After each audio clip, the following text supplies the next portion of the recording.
Hi అండి, నమస్తే. Welcome to PD creations in Telugu. ఈరోజు ఎంతో టేస్ట్ అయిన అలానే అందరికీ ఇష్టమైన ఎగ్ పఫ్ని చాలా ఈజీ ప్రాసెస్లో బేకరీ స్టైల్లో ఎలా తయారు చేసుకోవాలో చూద్దాం. ముందుగా ఒక మిక్సింగ్ బౌల్ తీసుకొని అందులో 1 కప్ వరకు మైదాపిండిని యాడ్ చేసుకోండి. అలానే 1/2 టేబుల్ స్పూన్ వరకు సాల్ట్ని యాడ్ చేసుకోండి. 1 టేబుల్ స్పూన్ వరకు షుగర్ని కూడా యాడ్ చేసుకోండి. షుగర్ని యాడ్ చేయడం వల్ల పఫ్ అనేది టేస్ట్ చాలా బాగుంటుందండి. అలానే ఇందులో 1/2 టేబుల్ స్పూన్ వరకు బటర్ని యాడ్ చేసుకొని మొత్తం మిక్స్ అయ్యేటట్టు కలుపుకోండి. ఇలా కలిపిన తర్వాత 1 కప్ వరకు కూల్ వాటర్ని తీసుకొని కొద్దిగా యాడ్ చేసుకొని చపాతీ ముద్ద కంటే కొంచెం మెత్తగా కలుపుకోవాలి. ఇలా కలుపుకున్న తర్వాత 15 మినిట్స్ పాటు రెస్ట్ ఇచ్చేసేయండి. 15 మినిట్స్ అయిన తర్వాత మరికొద్దిగా పిండిని యాడ్ చేసుకొని ఇలా రౌండ్గా చపాతీలా స్ప్రెడ్ చేసుకోవాలి. ఇలా స్ప్రెడ్ చేసుకున్న తర్వాత చపాతీ కర్రను తీసుకొని ఈవెన్గా ఒత్తుకోవాలి. ఇలా ఒత్తిన తర్వాత కొద్దిగా బటర్ని తీసుకొని చపాతీకి అప్లై చేసుకోండి. చపాతీ మొత్తం స్ప్రెడ్ అయ్యేటట్టు అప్లై చేసుకోండి. ఇలా అప్లై చేసిన తర్వాత దీనిపైన కొద్దిగా పొడి మైదాపిండిని యాడ్ చేసుకోండి. ఇలా మైదాపిండిని యాడ్ చేసిన తర్వాత వీడియోలో చూపిస్తున్న విధంగా చపాతీని ఫోల్డ్ చేసుకోండి. ఒక ప్లేట్ తీసుకొని ప్లేట్లో కూడా కొద్ది మైదా పిండిని యాడ్ చేసుకున్న తర్వాత ముందుగా మనం ఫోల్డ్ చేసుకున్నాం కదా, వాటిని ప్లేట్లో పెట్టుకొని తడి క్లాత్ని తీసుకొని చపాతీని కవర్ చేసుకొని డీప్ ఫ్రిడ్జ్లో ఒక 20 మినిట్స్ పాటు పెట్టుకోవాలి. 20 మినిట్స్ అయిన తర్వాత చపాతీని తీసుకొని ఒక్కసారి చూసుకోండి. కొంచెం హార్డ్గా తయారవుతుంది కదా, వీటిపైన ఇంకొద్దిగా మైదాపిండిని అప్లై చేసుకొని చపాతీలో ఒత్తుకోవాలి. ఇలా ఒత్తుకున్న తర్వాత దీనిపైన ఇంకొద్దిగా బటర్ని తీసుకొని చపాతీ మొత్తం అప్లై చేసుకోండి. దానిపైన కొద్ది పొడి మైదాపిండిని చల్లుకొని ఇలా వీడియోలో చూపిస్తున్న విధంగా ఫోల్డ్ చేసుకోండి. ఇలా ఫోల్డ్ చేసుకున్న తర్వాత మరలా ప్లేట్లో కొద్ది మైదాపిండిని యాడ్ చేసుకొని దానిపైన చపాతీని పెట్టి తడి క్లాత్ని కవర్ చేసుకొని మరలా 20 మినిట్స్ పాటు ఫ్రిడ్జ్లో పెట్టుకోవాలి. ఈ లోపల 2 ఎగ్స్ తీసుకొని నేను బాయిల్ చేసుకుంటున్నానండి. 2 ఎగ్స్కి 4 ఎగ్ పఫ్స్ వచ్చేస్తాయండి. ఒక గిన్నె తీసుకొని అందులో ఎగ్స్ యాడ్ చేసుకొని ఎగ్స్ ములిగేంత వరకు వాటర్ని యాడ్ చేసుకొని 15 మినిట్స్ పాటు బాయిల్ చేసుకోవాలి. 15 మినిట్స్ అయిన తర్వాత సాఫ్ట్గా బాయిల్ అయిపోతాయండి. వీటిని పక్కన పెట్టుకోండి. 20 మినిట్స్ అయిన తర్వాత చపాతీని చూసారుగా ఇలా బయట చూసుకుంటే ఇంకొద్దిగా హార్డ్గా తయారవుతుందండి. వీటిపైన ఇంకొద్దిగా పిండిని అప్లై చేసుకొని చపాతీలో వద్దుకోవాలి. ఇలా నేను 3 టైమ్స్ చేసుకున్నానండి. మీకు ఎన్నిసార్లు వీలైతే అన్నిసార్లు చేసుకోండి. మ్యాక్సిమం 3 టైమ్స్ చేసుకుంటే పొరలుగా ఎగ్ పఫ్స్ అనేవి వచ్చేస్తాయి. ఇలా కొద్దిగా బటర్ని అప్లై చేసుకున్న తర్వాత వీటిని ఇంకొద్దిగా పొడి మైదా పిండిని యాడ్ చేసుకొని వీడియోలో చూపిస్తున్న విధంగా ఫోల్డ్ చేసుకోండి. ఫోల్డ్ చేసుకున్న తర్వాత ఒక ప్లేట్ తీసుకొని ప్లేట్లో ఇంకొద్దిగా మైదా పిండిని యాడ్ చేసుకొని ఫోల్డ్ చేసుకున్న చపాతీని పెట్టుకోవాలి. దానిపైన ఒక తడి క్లాత్ని తీసి కవర్ చేసుకోవాలి. వీటిని 20 మినిట్స్ పాటు డీప్ ఫ్రిడ్జ్లో పెట్టుకోవాలి. ఈ లోపల మనం స్టఫింగ్ కోసం ఆనియన్ కర్రీని రెడీ చేసుకుందాం. స్టవ్ వెలిగించి స్టవ్ పైన ప్యాన్ పెట్టుకొని అందులో 2 టేబుల్ స్పూన్ వరకు ఆయిల్ని యాడ్ చేసుకోవాలి. ఆయిల్ బాగా హీట్ అయిన తర్వాత సన్నగా తరిగిన పచ్చిమిర్చిని 2 తీసుకోండి.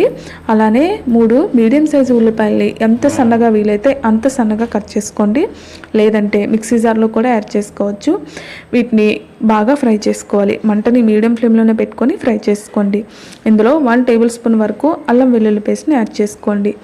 అల్లం వెల్లుల్లి పేస్ట్ పచ్చివాసన పోయేంత వరకు ఫ్రై చేసుకోవాలి. పచ్చివాసన పోయిన తర్వాత ఇందులో 1/2 టేబుల్ స్పూన్ వరకు సాల్ట్, అలానే 1 టేబుల్ స్పూన్ వరకు కారం, అలానే 1/2 టేబుల్ స్పూన్ వరకు పసుపుని యాడ్ చేసుకొని మంటని మీడియం ఫ్లేమ్లోనే పెట్టుకొని మూత పెట్టి ఒక 5 నిమిషాల పాటు ఫ్రై అవ్వనివ్వాలి. 5 నిమిషాలు అయిన తర్వాత ఇందులో 1/2 టేబుల్ స్పూన్ వరకు ధనియాల పౌడర్, అలానే 1/2 టేబుల్ స్పూన్ వరకు జీలకర్ర పౌడర్ని యాడ్ చేసుకొని మరొక 5 నిమిషాల పాటు ఫ్రై చేసుకోండి. 5 నిమిషాలు అయిన తర్వాత మూత తీసి చూసుకుంటే ఆనియన్ కర్రీ అనేది చాలా బాగా ఫ్రై అయిపోయిందండి. స్టవ్ ఆఫ్ చేసుకొని వీటిని పక్కన పెట్టుకోవాలి. 2 ఎగ్స్ బాయిల్ చేసుకున్నాం కదా, వీటిని పై తొక్కు తీసుకొని ఇలా సగానికి కట్ చేసుకొని పక్కన పెట్టుకోండి. 20 మినిట్స్ అయిన తర్వాత ఫ్రిడ్జ్లో నుంచి చపాతీ ముద్దని బయటకు తీసుకొని ఇలా 2 సమాన భాగాలుగా కట్ చేసుకోవాలి. చూసారుగా పొరలుగా ఎంత చక్కగా వచ్చేసిందో. వీటిని ఒక నెల పాటు డీప్ ఫ్రిడ్జ్లో పెట్టుకొని స్టోర్ చేసుకోవచ్చు.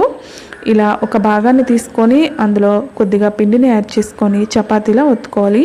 మరీ పలుచగా కాకుండా అలా అని మరీ తిక్కుగా కాకుండా ఒత్తుకోండి. ఇలా ఒత్తుకున్న తర్వాత వీటిని 4 సమభాగాలుగా కట్ చేసుకోవాలి. వీడియోలో చూపిస్తున్న విధంగా కట్ చేసుకోండి.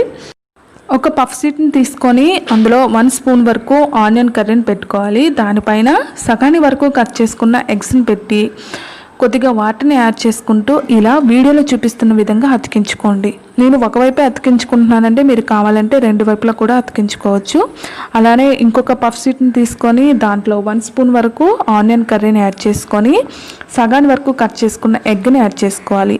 కొద్దిగా వాటర్ని యాడ్ చేసుకుంటూ ఇలా ఆనియన్ కర్రీ అనేది బయటికి రాకుండా అతికించుకోండి. ఇలా అతికించుకున్న తర్వాత మిగతా పఫ్స్ అన్నీ ఇలా అతికించుకొని ఒక ప్లేట్లోకి తీసుకొని పక్కన పెట్టుకోండి. మీ దగ్గర కేక్ టిన్ అవైలబుల్గా ఉంటే కేక్ టిన్ని తీసుకోండి, లేదంటే అల్యూమినియం ప్లేట్ని తీసుకొని దానిపైన ఆయిల్ అప్లై చేసుకోవాలి. ఆయిల్ అప్లై చేసిన తర్వాత మనం ముందుగా రెడీ చేసి పక్కన పెట్టుకున్న పఫ్స్ని యాడ్ చేసుకోవాలి. ఇలా ఒక్కొక్క పఫ్ని తీసుకొని నెమ్మదిగా ప్లేట్లో పెట్టుకోవాలి. మీరు తీసుకునే ప్లేట్కి ఎన్ని పఫ్స్ సరిపడతాయో అన్ని పఫ్స్ని ఇలా పెట్టుకొని పక్కన పెట్టుకోండి. స్టవ్ వెలిగించి స్టవ్ పైన ప్యాన్ పెట్టుకొని అందులో స్టాండ్ని కానీ లేదా ఇసుకను కానీ సాల్ట్ని కానీ పెట్టుకొని హీట్ అయిన తర్వాత మనం ముందుగా పఫ్స్ని ఒక ప్లేట్లో పెట్టుకున్నాం కదా, ఆ ప్లేట్ని నెమ్మదిగా ప్యాన్లో పెట్టుకొని మూత పెట్టుకొని 30 మినిట్స్ పాటు బేక్ చేసుకోవాలి. 30 మినిట్స్ అయిన తర్వాత చూసారుగా ఒకవైపు బాగా బేక్ అయిపోయండి. వీటిని నెమ్మదిగా రెండో వైపు టర్న్ చేసుకొని మరొక 10 మినిట్స్ పాటు బేక్ చేసుకోవాలి. మంటను మీడియం ఫ్లేమ్లోనే పెట్టుకొని బేక్ చేసుకోండి, లేదంటే మాడిపోతాయి. 10 మినిట్స్ అయిన తర్వాత స్టవ్ ఆఫ్ చేసుకొని ఒక 5 మినిట్స్ పాటు అలా వదిలేసేయండి. 5 మినిట్స్ అయిన తర్వాత ఒక ప్లేట్లోకి సర్వ్ చేసుకుంటే ఎంతో టేస్టీ అయిన స్నాక్ రెసిపీ రెడీ అయిపోయిందండి. చాలా ఈజీగా, అలానే చిన్నపిల్లల నుంచి పెద్దవాళ్ళ వరకు చాలా ఇష్టంగా తింటారు. మీరు కూడా ఒకసారి ట్రై చేసేయండి. మీకు ఎలా వచ్చిందో మీ ఫీడ్బ్యాక్ని నాకు కామెంట్ రూపంలో తెలియజేయండి. అలానే ఈ వీడియో మీకు నచ్చినట్టయితే లైక్ చేయండి, షేర్ చేయండి. మా ఛానల్ని సబ్స్క్రైబ్ చేసుకోవడం మాత్రం మర్చిపోకండి. అలానే పక్కనే ఉన్న బెల్ ఐకాన్ని క్లిక్ చేయండి.